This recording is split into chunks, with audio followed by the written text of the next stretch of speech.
Speaker of the House Mike Johnson has officially cemented himself as the weakest and most ineffective leader in American history after delivering yet another massive loss to Donald Trump.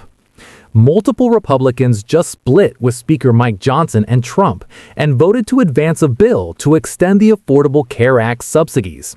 These subsidies have been up for debate for months, and Speaker Mike Johnson has been trying desperately to shoot them down. Let me explain. Speaker Mike Johnson shut the government down for two reasons. You can point to two main reasons. Number one was to not release the Epstein files. He wanted to stymie the release of the Epstein files by shutting the government down. That one is obvious. But the second one was because they did not want to extend these Affordable Care Act subsidies that allow 24 million Americans to have affordable health care. These subsidies would expire, and healthcare costs would double for tens of millions of Americans. Marjorie Taylor Greene knows this. Republicans in purple districts know this.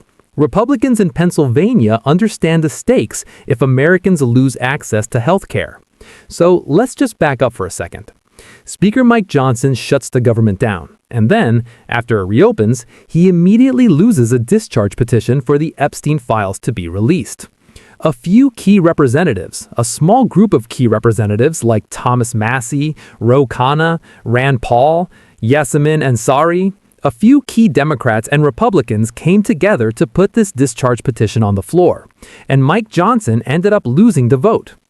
After closing the government down, Republicans ended up splitting from Mike Johnson and voting for the discharge petition.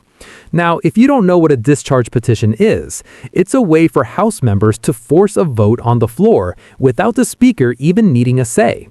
So Speaker Mike Johnson can be subverted and can lose his power. And that has happened twice. So after the Epstein file discharge petition is forced on the floor, all the Republicans vote in favor of releasing the files, except for one random guy. Speaker Mike Johnson took a massive loss there. Let's fast forward about 5 or 6 weeks to today. The Affordable Care Act subsidies have been a huge debate. Speaker Mike Johnson has been desperately trying not to extend this for the American people. Yet, Hakeem Jeffries says, "Urgent update.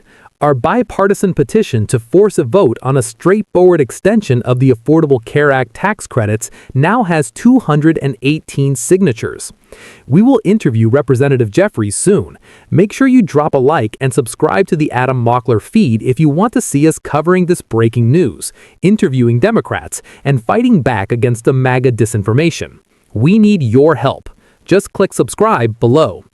Mike Johnson should bring the bill to the floor immediately. Let's walk through the process. So Jake Sherman said at 9 a.m., breaking news, Ryan McKenzie has signed the House Democrats' discharge petition on a 3-year extension. This is the third Republican to sign. We need just one more. And then we learn that Representative Brian Fitzpatrick signed on to this, leading to the CNN headline that reads, "GOP centrists choose nuclear option in fight with Mike Johnson over Obamacare." In a stunning blow to Speaker Mike Johnson, 4 GOP lawmakers on Wednesday agreed to back a Democratic push to extend pandemic-era Obamacare subsidies. The reason why this is such a stunning blow to MAGA Mike Johnson is because in 12 months' time, the midterms will have happened. Actually, sooner than that. On November 3rd of 2026, Republicans are very likely to lose control of the House, meaning Speaker Mike Johnson will be out of his speakership. He'll be out of a job. Well, he'll still be a representative, but he will no longer be the top dog, and he will no longer have power. We will very likely see a Speaker Hakeem Jeffries, which is good, because right now, being out of power and sharpening the blade a little bit and learning how to maneuver while being the beaten-up party is good. We are learning how to outmaneuver them a bit. We are getting sharper, and Hakeem Jeffries, I am confident he will make a good speaker.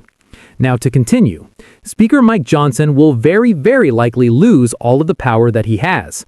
Just remember, Republicans are desperately trying to rig the midterms via redistricting because they know they have betrayed the American people. They know that they're not going to give the American people health care, other than the 4 GOP centrists who chose to quote-unquote go nuclear. I love how the nuclear option in this case is just giving Americans more health care. But Republicans know they don't want to give Americans health care. They just want to go to war. They want to send $40 billion to Argentina, $13 billion to Israel, over and over. They want to give money away. They want to pardon billionaires, pardon crypto entrepreneurs and scammers. But when it comes to actually helping the American people, they have been nowhere to be seen. They understand, at the end of the day, they are going to lose the midterms. That's why this is such a stunning blow to Speaker Mike Johnson. It's funny because just an hour before this vote happened, he was on CNBC trying to play cleanup so desperately, trying to control the narrative, yet listen to how easily he lies. Listen to this foreshadowing. Mike Lawler was one of the Republicans that switched over. He was furious. He was yelling, saying this was political malpractice. What is he saying is political malpractice? The fact that Republicans for the past 4 months have jumped through hoops, shut the government down, delayed votes, delayed the swearing in of Representative Adelita Grijalba to stop the Americans from having what they need, transparency regarding the Epstein files. But more importantly, in this very moment, the healthcare premiums, the healthcare subsidies that are about to expire in 2 weeks' time. Millions of Americans, tens of millions of Americans, will see a 100%, 200% increase in their health care. So when Speaker Mike Johnson, let's just debunk this, when he says only 7% of Americans will have an increase in their health care, number one, that's 24 million Americans. So let's just use the raw number. 24 million Americans is not some niche group. That's more people than live in the state of Florida. More people than the entire state of Florida. Number two, 24 million Americans means a lot of people know an American who relies on the Affordable Care Act. Everybody knows somebody.